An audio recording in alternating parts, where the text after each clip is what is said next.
señor Intendente Departamental de Florida, señor Subsecretario de Defensa Nacional, señores representantes nacionales,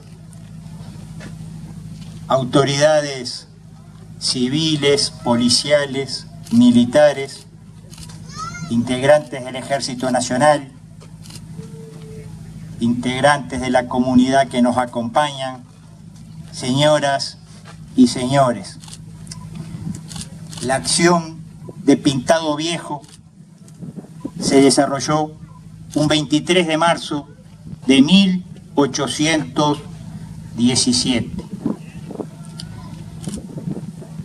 De esa acción tenemos básicamente dos documentos. Uno de ellos es el oficio que el general Artigas le remite al gobernador de Corrientes, Juan Bautista Méndez. Y el otro es el parte que el jefe portugués, brigadier general Bernardo da Silveira Pinto, le remite a su superior, Carlos Federico Lecor. Los dos partes, los dos documentos son coincidentes, no hay ninguna polémica. Se trató de una acción exitosa de las fuerzas patriotas, se trató de un triunfo de las fuerzas artiguistas.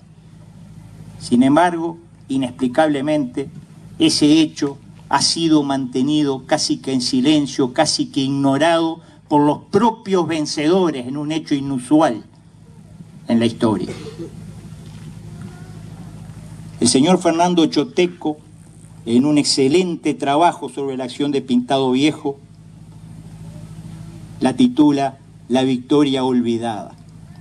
Hoy se trata justamente de rescatar del olvido esa victoria. Hoy se trata de homenajear a quienes participaron en ese hecho de armas. Y nada mejor que hacerlo un 19 de abril, donde todo nuestro país conmemora la Cruzada Libertadora en la que participaron varios de los que habían actuado 8 años antes en la acción de Pintado Viejo. Me cabe solamente felicitar a todos los que hicieron posible que hoy estemos acá realizando este acto, a la Intendencia Departamental de Florida, al Grupo Identidad de Florida, al grupo de Campos de Honor que marcaron el lugar exacto del combate, a todos los que de una forma u otra, los integrantes del Ejército Nacional que colaboraron con las obras, a todos el reconocimiento y la felicitación, porque ello nos permite estar hoy acá cumpliendo con un deber histórico. En primer lugar, yo creo que debemos ubicar la acción de Pintado Viejo en su contexto, y el contexto fue la invasión portuguesa que se había desatado sobre nuestro país a mediados del año anterior, a mediados del año 1816. Una invasión portuguesa que se debe, en primer lugar, a los ancestrales intereses portugueses de llevar sus límites hasta el Río de la Plata. Recuérdese que casi un siglo y medio antes habían fundado la colonia del Sacramento enfrente mismo de Buenos Aires. Pero también acá confluyó la perfidia del gobierno de Buenos Aires, que trae a la invasión para sacarse de arriba a don José Gervasio Artigas, que trae la invasión para terminar con la Liga Federal, que trae la invasión para anular al protector de los pueblos libres y sobre todo para terminar con su proyecto. La invasión se va a preparar, se van a formar un poderosísimo ejército, unos 15.000 hombres, muchos de ellos fogueados en las luchas napoleónicas que habían terminado el año anterior en Europa. Ese ejército iba a ser pertrechado, equipado por Gran Bretaña, la potencia mundial de la época, y no es casualidad que las tropas, antes de hacerse a la mar y empezar el movimiento para la invasión, son revistadas por un general inglés, nuestro viejo conocido Guillermo Carr Beresford, que había participado en las invasiones inglesas una década antes. A ese poderoso ejército, Artigas solo le puede oponer unos 7.000 hombres, mal armados, algunos de ellos con alguna experiencia de combate en las batallas que habían ocurrido en nuestro territorio desde las piedras, casi sin armas de fuego, peleando con lanzas, prácticamente sin artillería, con la fortaleza sí de ser eximios jinetes, de tener excelentes caballadas y de tener sobre todo un conocimiento acabado de la geografía del territorio. La invasión se va a desarrollar en dos grandes ejes, un eje recostado sobre el Océano Atlántico y otro eje en el norte de nuestro territorio. El eje del Océano Atlántico a su vez se va a dividir en dos direcciones. Una dirección sería lo que hoy es la Ruta 9 y la otra dirección era el lomo de la Cuchilla Grande, más o menos la Ruta 7, Ruta 8. Esas dos direcciones confluyen en Pan de Azúcar y en enero del año 17 ingresan en Montevideo, recibidos bajo palio por una sociedad montevideana de muy débil fidelidad artiguista. Antes de entrar en Montevideo habían tenido una serie de victorias, de combates, de triunfos, en el cual debemos destacar la batalla de India Muerta en noviembre del año 16 en los territorios de la actual Rocha. El eje norte también se divide en dos direcciones, una que va más al norte sobre las Misiones orientales y va a ser una verdadera política de genocidio. Van a asesinar a los indios misioneros sabiendo que esos indios eran incondicionales artiguistas. Esos misioneros liderados por Andrés Guacurarí nunca iban a renunciar al artiguismo, los portugueses lo sabían, y van a hacer una política de tierra arrasada, incendiando pueblos y matando a todos los indios que pudieran. A su vez también van a tener otras victorias en el norte de nuestro territorio, en la otra dirección, y van a continuar inexorablemente el avance, destacándose los combates de Carumbé en octubre del 16 y de Catalán en enero del 17. Es así que la invasión va viento en popa aparentemente y Carlos Federico Lecor, el jefe de las tropas invasoras, un ex ayudante del duque de Wellington que había vencido a Napoleón en Europa, decide hacer una salida de Montevideo para consolidar el poder portugués al sur del Río Negro. Y es así que en marzo del año 17 sale con sus tropas y se dirige a Nuestra Señora de Guadalupe, la actual Canelones, y va a ingresar en Guadalupe y todo el pueblo va a abandonar la localidad y se va a dirigir hacia el río Santa Lucía. Y es ahí que se produce el 19 de marzo el combate de Paso de Cuello, que es un retardo que hacen las fuerzas artiguistas para permitirle al pueblo de Guadalupe y a las demás fuerzas cruzar el río Santa Lucía hacia el norte y se dirigen hacia esta zona, principalmente a San Fernando de la Florida, que había sido fundada en 1809.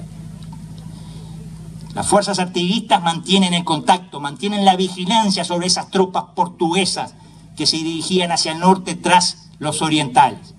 El día 22 de marzo, dice una crónica que la hemos recibido fragmentada de Fray Benito Lamas, dice que hay un consejo de guerra, se reúnen los jefes artiguistas y deciden que hay que dar una batalla para mantener la moral de las tropas, que no se puede seguir evitando el contacto. No se podía enfrentar a todo el dispositivo portugués, entonces deciden atacar a una fracción aislada, a la retaguardia portuguesa. Y esa acción se va a desarrollar el día 23 de marzo. La zona es esta zona en la que hoy estamos, que fue perfectamente delimitada por el Grupo Campos de Honor.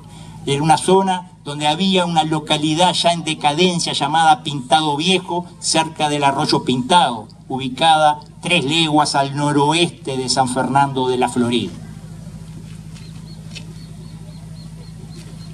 Intervienen en esa acción unos 300 patriotas artiguistas al mando de don Fructuoso Rivera, pero donde estaba también Juan Antonio Lavalleja y otros connotados orientales.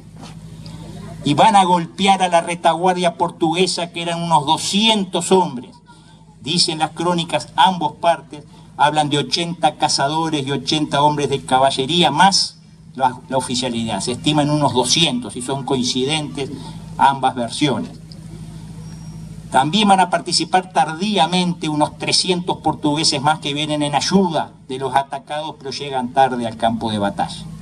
La acción debió haber sido rápida. Se estima que fue en horas de la tarde, porque la crónica portuguesa habla de que estaban buscando leña para acampar. Fue un domingo. Fue sorpresiva. Fue una acción de caballería gaucha, caballería patriota, totalmente rápida. Y ambas partes son coincidentes y nos permiten concluir que terminó la acción con un centenar de muertos portugueses y 57 prisioneros que fueron sacados del campo de batalla por los patriotas. De las fuerzas patriotas hubo un muerto y 2 heridos cuyos nombres no conocemos. Fue un verdadero golpe a la moral de los portugueses, un verdadero golpe al orgullo de los portugueses. Y fue un éxito total de las guerrillas patriotas, tal vez el más completo éxito de toda esa campaña. Si bien, como fue dicho acá, se trata de un combate menor, aunque un centenar de muertos es también lo que hubo en Las Piedras, que tiene mucho más difusión. Si bien fue un combate menor, tuvo grandes consecuencias, importantísimas consecuencias. El jefe portugués Carlos Frederico Lecor evaluó que era muy riesgoso continuar en la campaña e inmediatamente decide volver a encerrarse en los muros de Montevideo. 72 horas después de la acción de Pintado, ya estaban nuevamente los portugueses dentro de Montevideo. La campaña queda en manos de los artiguistas. El propio general Artigas va a venir 3 semanas después a los campamentos patriotas. Y eso va a significar que toda la campaña militar, esa invasión que fue programada para unos pocos meses, se va a extender por 3 años más. La resistencia del pueblo oriental va a durar 3 años más, en gran medida gracias a la acción de Pintado Viejo. Hasta aquí los hechos ocurridos aquel 23 de marzo de 1817. Hoy el Ejército Nacional está aquí presente para homenajear a aquellos que participaron en ese hecho de armas, pero también junto con ellos para homenajear a todos los que por aquellos años fueron capaces de darlo todo peleando por un proyecto, el proyecto artiguista, un proyecto que habla de la defensa de la soberanía particular de los pueblos, un proyecto que habla de opción preferencial por los pobres, un proyecto que habla de inclusión social, un proyecto revolucionario, el único proyecto revolucionario de esa época, un proyecto que desde el principio proclamó la independencia, la república y el federalismo. Hoy el Ejército Nacional está acá para homenajear a aquel pueblo en armas que fue capaz de llevar adelante en aquellos años una verdadera resistencia nacional. Una resistencia nacional que nos marca hoy, en el siglo XXI, cuál es el camino a seguir si algún día tuviéramos, como lo ordenan la Constitución y las leyes, que defender nuestra soberanía nacional, nuestra integridad territorial, nuestros recursos naturales. Hoy el Ejército Nacional está aquí para homenajear a los héroes que fueron capaces de dar todo lo que tenían, de ofrecer todo lo que tenían, que era su vida, por una idea, por una patria libre, y que aquí, en Pintado Viejo, escribieron una de las páginas más gloriosas de nuestra historia militar. Muchas gracias.